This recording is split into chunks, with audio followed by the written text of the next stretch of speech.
Good morning, good afternoon, good evening everyone. जब आप इस वीडियो को देख रहे हैं अपनी विश खुद ही ले लें, राइट। चलिए, आज हम यहाँ पर एक अकाउंट्स का एक छोटा सा टॉपिक पढ़ेंगे बेटा, investment and investment fluctuations reserve. ठीक है, जो कि हमारी पार्टनरशिप अकाउंटिंग में 12th क्लास में आता है। पहले हम इसका एक नॉर्मल ट्रीटमेंट समझते हैं। लाइक पार्टनरशिप में यहाँ पर जो हमें समझाया गया है वो रिकॉन्स्टिट्यूशन ऑफ फर्म में समझाया गया है। लाइक जैसे changes in PSR between the existing partner, admission of A partner, retirement और डेथ ऑफ ए पार्टनर। ठीक है, इन सिचुएशंस में इन्वेस्टमेंट फ्लक्चुएशंस रिजर्व का एडजस्टमेंट समझाया गया है। लेकिन अगर हमारा बिजनेस एक नॉर्मल चल रहा है, राइट, कोई पार्टनर का एडमिशन नहीं हो रहा, कोई रिटायरमेंट, कोई डेथ, चेंजेस इन PSR नहीं हो रहा है, नॉर्मल सिचुएशंस में हम बिजनेस को रन कर रहे हैं, ठीक है, तो वहां पर investment and investment fluctuation reserve का मतलब क्या होता है, पहले आप उसको समझिए। इन्वेस्टमेंट को हम यहाँ पर दो पार्ट में डिवाइड करते हैं बेटा, as per accounting standard 13। Investment को हम यहाँ पे दो पार्ट में डिवाइड करते हैं बेटा। एक होता है हमारे करंट इन्वेस्टमेंट, और दूसरे होते हैं हमारे यहाँ पे non current investment, current investment और नॉन करंट इन्वेस्टमेंट। ये जो क्लासिफिकेशन है हम क्या बता रहे हैं बेटा, एज पर अकाउंटिंग स्टैंडर्ड 13, जो हमारा अकाउंटिंग फॉर इन्वेस्टमेंट है। करंट इन्वेस्टमेंट्स क्या होते हैं, which are readily convertible into cash. मतलब क्या बोल सकते हैं अपन इनको, रेडिली कन्वर्टेबल इनटू कैश। मतलब आप इनको जब चाहें मार्केट में, राइट, बेचकर इनको कैश में कन्वर्ट कर सकते हैं। और नॉन करंट इन्वेस्टमेंट्स क्या होते हैं बेटा, right, which are not current investment. मतलब जो करंट इन्वेस्टमेंट नहीं है वो क्या है, नॉन करंट इन्वेस्टमेंट है। मतलब हम इनको लॉन्ग टर्म के लिए बिजनेस में मेंटेन करके रखते हैं बेटा, एक लंबे समय के लिए। अब अकाउंटिंग स्टैंडर्ड 13 क्या बोलता है कि जो नॉन करंट इन्वेस्टमेंट्स होते हैं इनको आप ऑलवेज एट कॉस्ट वैल्यू करेंगे। मतलब इनकी वैल्यू बढ़ रही है, घट रही है, राइट, हमें कोई लेना देना नहीं है, हम इनको हमारी बैलेंस शीट में एट कॉस्ट पर ही दिखा के चलेंगे। जबकि करंट इन्वेस्टमेंट्स के लिए हमारा अकाउंटिंग स्टैंडर्ड क्या बोलता है, कॉस्ट और मार्केट वैल्यू, कॉस्ट और market value, whichever is less, whichever is less, right, दोनों में से जो भी कम होगा। ठीक है, अच्छा, मार्केट वैल्यू को यहाँ पर अपन फेयर वैल्यू भी बोल सकते हैं।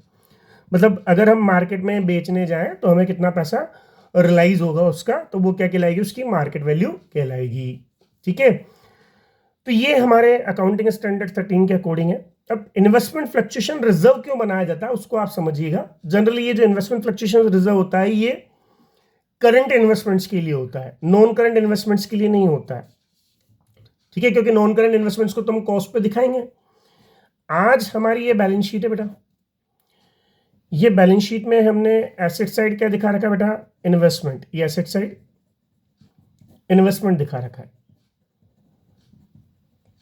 अब इन्वेस्टमेंट यहां पर हमेशा किस पर आते हैं बेटा, कॉस्ट पर आएंगे, जितने में हमने खरीदा था, जो हमने इसको खरीदने के लिए पे किया है। अब हम यहां पर ये कह रहे हैं बेटा कि अगर ये लॉन्ग टर्म इन्वेस्टमेंट है, that is non current investment, तो हम क्या बोल रहे हैं कि लाइक आप इसको इसी वैल्यूज पर हमेशा दिखा के चलेंगे, चाहे इसकी वैल्यू बढ़ रही हो चाहे घट रही हो, इसको आपको नहीं छेड़ना है। लेकिन अगर यही इन्वेस्टमेंट आपके क्या है, करंट इन्वेस्टमेंट्स है, क्या है, करंट इन्वेस्टमेंट्स, तो करंट इन्वेस्टमेंट से तो आप क्या करेंगे, ये हमारी बैलेंस शीट, ये बैलेंस शीट में हमने इन्वेस्टमेंट दिखा रखा है एसेट साइड, ये किस पर नजर आएंगे, कॉस्ट पर, राइट। आपको एक कॉन्सेप्ट पता होगा, नो डाउट अकाउंटिंग स्टैंडर्ड 13 भी लाइक सीधी सी बात है, कोई भी अकाउंटिंग स्टैंडर्ड है वो भी हमारे कॉन्सेप्ट्स को फॉलो करता है।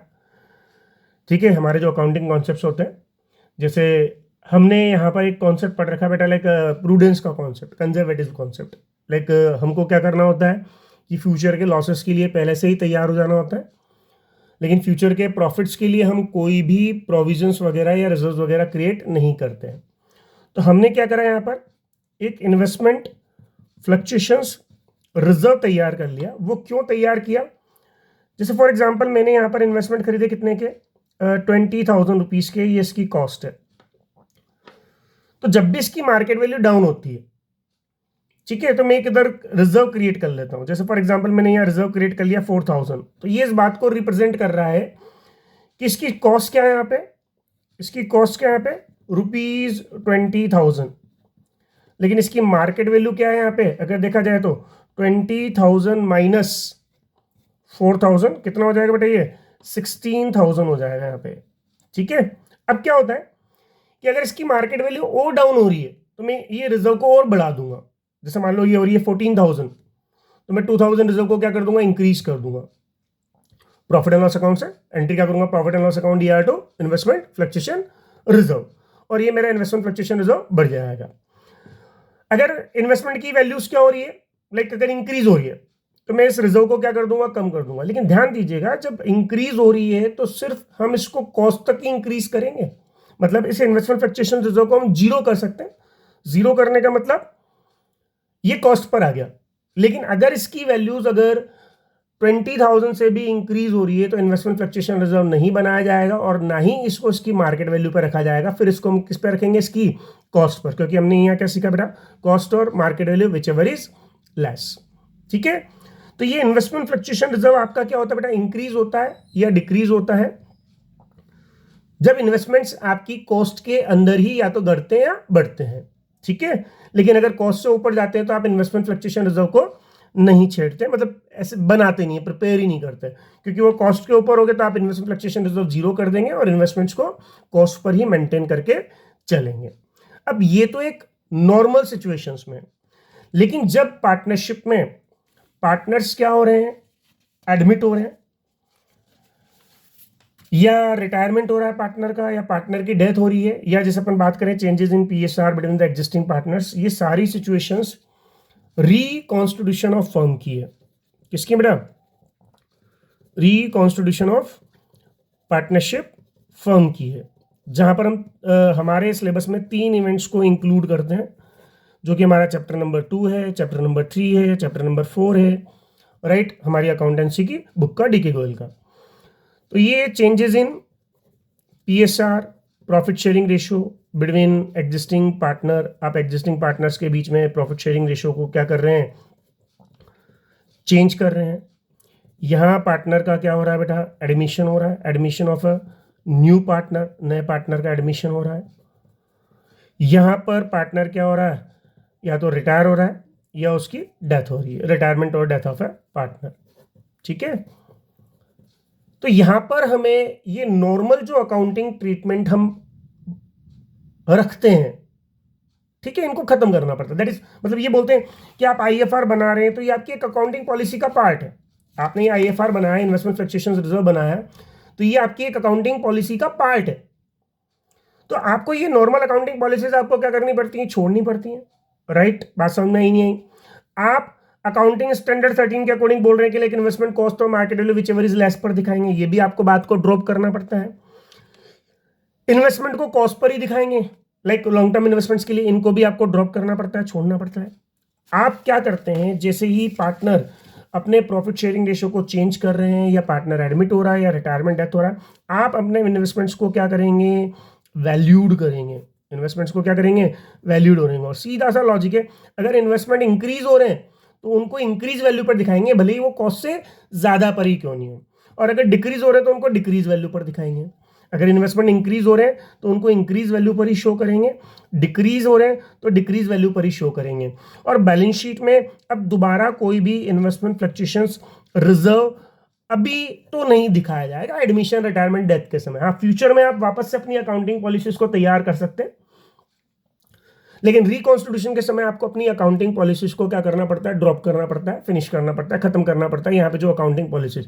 क्योंकि यहाँ पर एक सीधा सा लॉजिक है कि अगर इन्वेस्टमेंट्स की वैल्यूज बढ़ रही है या घट रही है तो उससे जो प्रॉफिट या लॉस हो रहा है उनको पुरानी फर्म में, लाइक पुरानी फर्म दैट मींस रिकॉन्स्टिट्यूशन से पहले की जो फर्म थी, उस फर्म में क्या करना पड़ेगा, डिस्ट्रीब्यूट करना पड़ेगा। जैसे एडमिशन की बात करें तो पुराने पार्टनर्स में उनको डिस्ट्रीब्यूट करना पड़ेगा उन प्रॉफिट और लॉसेस को। रिटायरमेंट और डेथ की बात करें तो सारे पार्टनर्स उन लॉसेस को बियर करेंगे, उन प्रॉफिट्स को एंजॉय करेंगे अगर इंक्रीज हो रही है तो वैल्यू। क्योंकि लाइक रिटायरमेंट और डेथ के समय ओल्ड फर्म में सारे पार्टनर्स थे। और चेंजेस इन पीएसआर की बात करें तो वहां पर पुराने रेशो में सारे पार्टनर्स क्या करेंगे, इन प्रॉफिट और लॉसेस को डिस्ट्रीब्यूट करेंगे। ठीक है, तो ये हमारा यहाँ पर कॉन्सेप्ट होता है या लॉजिक होता है। तो अब ये हमारी बैलेंस शीट है, और बैलेंस शीट में सिर्फ आपको इन्वेस्टमेंट ही नजर आ रहे हैं, कोई आईएफआर नजर नहीं आ रहा है, सिर्फ इन्वेस्टमेंट ही नजर आ रहे हैं। ठीक है, कोई आईएफआर नजर नहीं आ रहा है। अब यहां पर अपन क्या करते हैं, अगर इन्वेस्टमेंट्स आपके इंक्रीज हो रहे हैं, इन्वेस्टमेंट अगर इंक्रीज हो रहे हैं, तो यहां पर हम रिवैल्यूएशन अकाउंट के थ्रू एडजस्टमेंट देंगे। ये रिवैल्यूएशन अकाउंट हमारा, ये डेबिट साइड, ये क्रेडिट साइड। ठीक है, यहां पर हम एसेट्स की वैल्यू अगर इंक्रीज हो रही तो वो रखते हैं, लाइबिलिटीज की वैल्यूज डिक्रीज हो रही है, दैट मींस यहाँ प्रॉफिट ऑन रिवैल्यूएशन रिकॉर्ड किए जाएंगे। ये debit side, loss on revaluation record किए जाएंगे अगर एसेट की वैल्यू डिक्रीज हो रही है, लाइबिलिटीज की वैल्यूज इंक्रीज हो रही है। तो अगर आपके इन्वेस्टमेंट इंक्रीज हो रहे हैं तो एंट्री क्या होगी, investment account DR, investment account DR by investment, investment account DR to revaluation account, investment account DR to, मतलब इन्वेस्टमेंट आपका डेबिट होगा, रिवैल्यूएशन यहां पर आपका क्या हो जाएगा, क्रेडिट हो जाएगा। और अगर इन्वेस्टमेंट की वैल्यू डाउन हो रही है तो revaluation account DR to investment account, revaluation debit होगा और इन्वेस्टमेंट आपका क्या हो जाएगा, क्रेडिट हो जाएगा। और दोबारा जब आप बैलेंस शीट बनाएंगे तो बैलेंस शीट में एसेट साइड इन्वेस्टमेंट्स आपके रिवाइज्ड वैल्यूज पर नजर आएंगे बेटा, चाहे वो वैल्यूज कॉस्ट से ज्यादा ही क्यों नहीं हो। किस पे नजर आएंगे बेटा, रिवाइज वैल्यूज पे नजर आएंगे, भले ही वो आपकी वैल्यू कॉस्ट से ज्यादा ही क्यों नहीं हो। ठीक है, अगर सिर्फ इन्वेस्टमेंट ही है तो ये सिंपल सा ट्रीटमेंट है, कोई भी आईएफआर नहीं है, तो यहां पर एडजस्टमेंट्स किसके थ्रू किया जाता है, रिवैल्यूएशन अकाउंट के थ्रू। ठीक है, ये बात समझ में आई। और रिवैल्यूएशन का जो प्रॉफिट लॉस होगा वो तो आपको पता ही है कि आप उसको ओल्ड पार्टनर्स में क्या करेंगे, प्रॉफिट शेयरिंग रेशो में क्या करेंगे, डिस्ट्रीब्यूट करेंगे। अब आ जाते हैं अपन इन्वेस्टमेंट्स के साथ साथ आपके इन्वेस्टमेंट फ्लक्चुएशंस रिजर्व भी हैं, तो इस चीज को थोड़ा सा ढंग से समझिएगा, ध्यान दीजिएगा। इन्वेस्टमेंट्स के साथ साथ क्या हमारे इन्वेस्टमेंट फ्लक्चुएशंस रिजर्व भी हैं। ये हमारी बैलेंस शीट, ये बैलेंस शीट में एसेट साइड आपको नजर आ रहा है इन्वेस्टमेंट, फॉर एग्जांपल इन्वेस्टमेंट नजर आ रहा है 20,000 रुपीज का, तो ये इसकी क्या कहलाती है बेटा, कॉस्ट कहलाती है, जिस प्राइस पर हमने खरीदा था। यहां इन्वेस्टमेंट फ्लक्चुएशंस रिजर्व नजर आ रहा है आपको ₹4,000, और जैसा कि मैंने अभी आपको थोड़ी देर पहले ही बताया था, इस बैलेंस शीट के अकॉर्डिंग इसकी अगर मार्केट वैल्यू देखी जाए, फेयर वैल्यू देखी जाए, तो वो क्या होगी, 20 माइनस 4,000, दैट इज ₹16,000। ठीक है, अब हम क्या करते हैं, रिकॉन्स्टिट्यूशन के समय, like changes in PSR, admissions, retirement, death के समय इन इन्वेस्टमेंट्स को वैल्यू करते हैं। ठीक है, अगर आपको कोई भी इंफॉर्मेशन क्वेश्चन में नहीं दे रखी है, if information is not given about the market value of the investment, about the market value of the investment, or if market value is equal to cost, that is ₹20,000, तो हमने क्या, अगर market value नहीं given है तो market value नहीं given है तो हम इसको किस पर ले लेते हैं बेटा, कॉस्ट पर ही ले लेते हैं।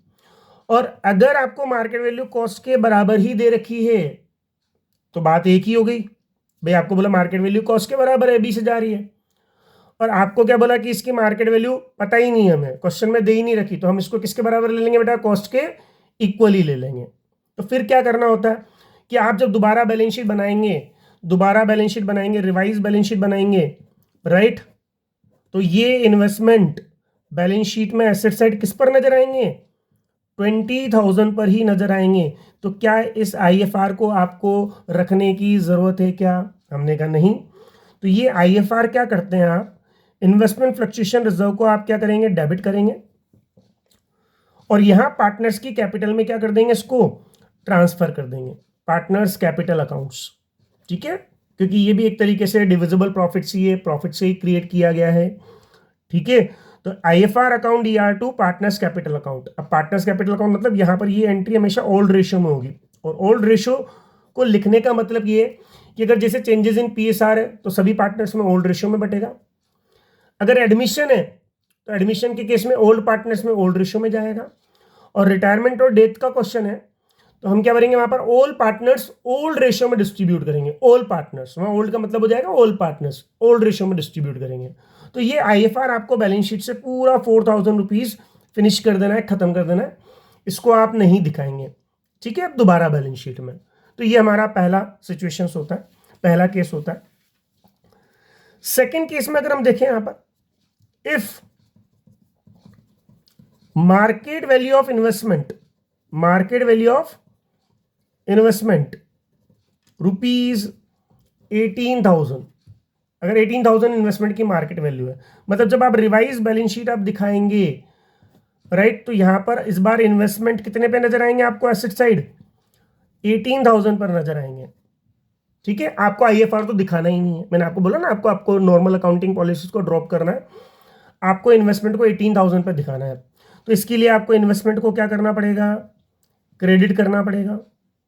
अच्छा, इन्वेस्टमेंट क्रेडिट कितने से होंगे, 2,000 से, क्योंकि इन्वेस्टमेंट की वैल्यू है 20 जिसको आपको 18 तक रिड्यूस करना है, तो ये 2,000 रुपीज़ आपको इन्वेस्टमेंट क्रेडिट करना पड़ेगा। जबकि यहाँ पर IFR कितना आपके पास में, IFR भी खत्म करना पड़ेगा, मैंने आपको पहले बताया, वो IFR कितने का है, 4,000 का। तो इसका मतलब क्या हुआ कि आपके जो इन्वेस्टमेंट को रिड्यूस करने से लॉस हो रहा है वो आप पहले IFR से चार्ज कर लेंगे। बात समझ में आई है, क्योंकि आपने उसके लिए IFR पहले से ही बना रखा था, इस लॉसेस को पहले से ही बुक कर रखा था। ठीक है, 4,000 का लॉस आप पहले से ही बुक करके चले थे, तो 2,000 का लॉस 4,000 के लॉस से, मतलब 4,000 के रिजर्व से जो लॉस के लिए आपने प्रोविजन बनाया उससे सेटअप हो जाएगा, रिजर्व से सेटअप हो जाएगा। अब कितना बच गया बेटा, 2,000 रुपये, तो वो आपका फ्री रिजर्व कहलाएगा, जिसको आप पार्टनर की कैपिटल अकाउंट में ट्रांसफर कर देंगे।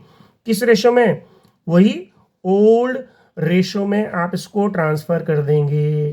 तो एंट्री क्या हो जाएगी, IFR डेबिट कितना 4,000, इन्वेस्टमेंट क्रेडिट कितना 2,000, एंड टू पार्टनर्स कैपिटल कितना 2,000। अब IFR बैलेंस शीट में क्या हो जाएंगे, 0, और इन्वेस्टमेंट अब आपके दोबारा बैलेंस शीट में 18,000 पे नजर आएंगे।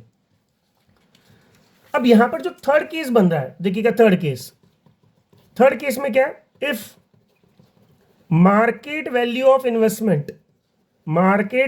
इन्वेस्टमेंट रुपीज 16,000, 16,000 रुपए, तो हम क्या करेंगे, वही रिवाइज बैलेंस शीट में इस बार इन्वेस्टमेंट कितने पे नजर आएंगे आपके बेटा, इन्वेस्टमेंट नजर आएंगे रिवाइज बैलेंस शीट में इस बार 16,000 रुपीज में नजर आएंगे।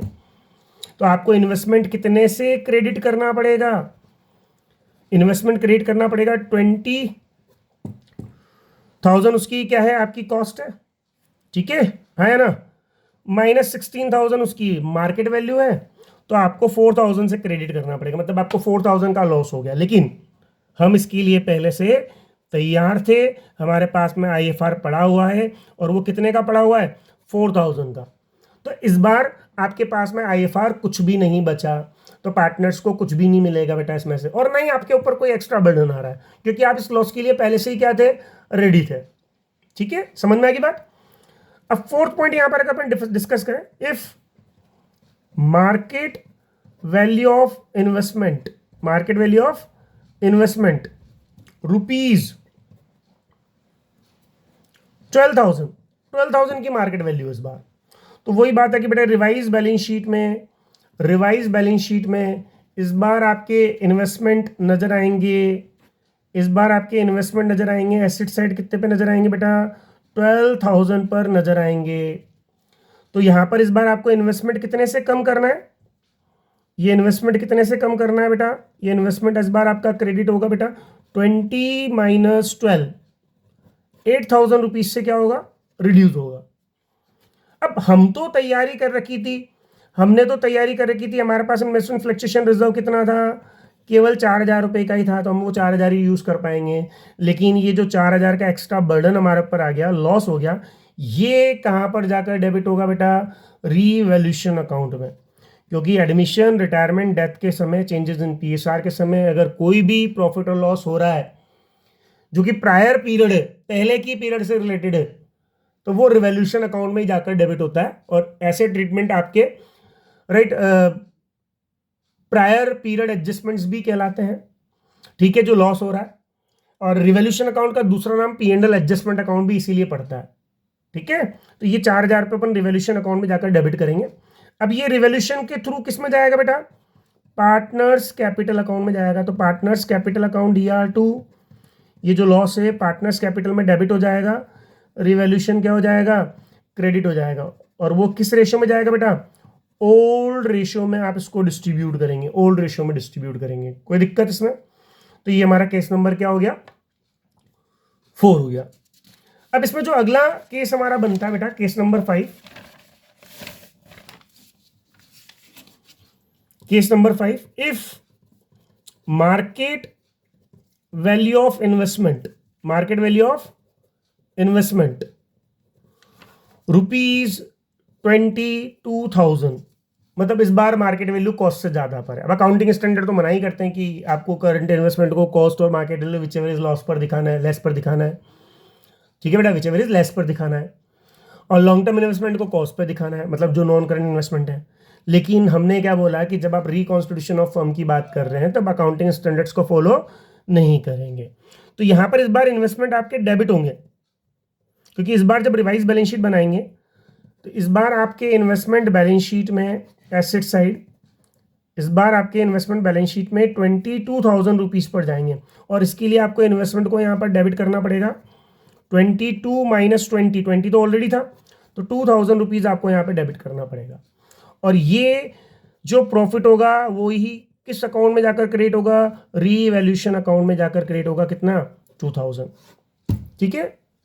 तो ये हमारा प्रॉफिट ऑन रिवॉल्यूशन हो गया 2,000 का। लेकिन बैलेंस शीट में अभी भी IFR तो नजर ही आ रहा है 4,000 का। तो हम क्या करेंगे, वो जो IFR है और ये जो रिवॉल्यूशन का प्रॉफिट है, ये दोनों आप चाहो तो इसकी अलग अलग एंट्री भी कर सकते हैं। इसको आप क्या करेंगे? Profit and IFR debit, revolution debit, इसको आप क्या करेंगे? वो पार्टनर्स की कैपिटल में क्रेडिट कर देंगे। मतलब कुल मिलाकर पार्टनर्स की कैपिटल में क्रेडिट कर देंगे। किस रेशियो में? ओल्ड रेशियो में, राइट। यहां पर मैंने ओल्ड वर्ड यूज कर लिया है, राइट। ओल्ड का मतलब है चेंजेस इन PSR में ओल्ड रेशियो। एडमिशन के समय ओल्ड पार्टनर का मतलब ओल्ड पार्टनर ही होता है, और रिटायरमेंट और डेथ के समय ओल्ड पार्टनर का मतलब ओल्ड पार्टनर होता है। तो कुल मिलाकर ये क्या करेंगे आप? पूरे सभी पार्टनर्स की कैपिटल में, लाइक रिटायरमेंट के समय, एडमिशन के समय ओल्ड पार्टनर्स की कैपिटल में, और चेंजेस इन PSR की केस में पार्टनर्स कैपिटल में ओल्ड रेशियो में क्या कर देंगे आप? इसको क्रेडिट कर देंगे, ठीक है। तो ये हमारा investment and investment fluctuations reserve का ट्रीटमेंट है बेटा, ठीक है। तो इसी तरीके से मैं आपको रोज छोटे छोटे वीडियोस आपको बनाकर भेजता रहूँगा, ठीक है। आप इनको देखें बेटा, राइट, पढ़ें, नोट्स बनाने की कोशिश करें, बार बार आप इसकी प्रैक्टिस करें, ठीक है। तो चलिए आज के लिए काफ़ी है। Thank you.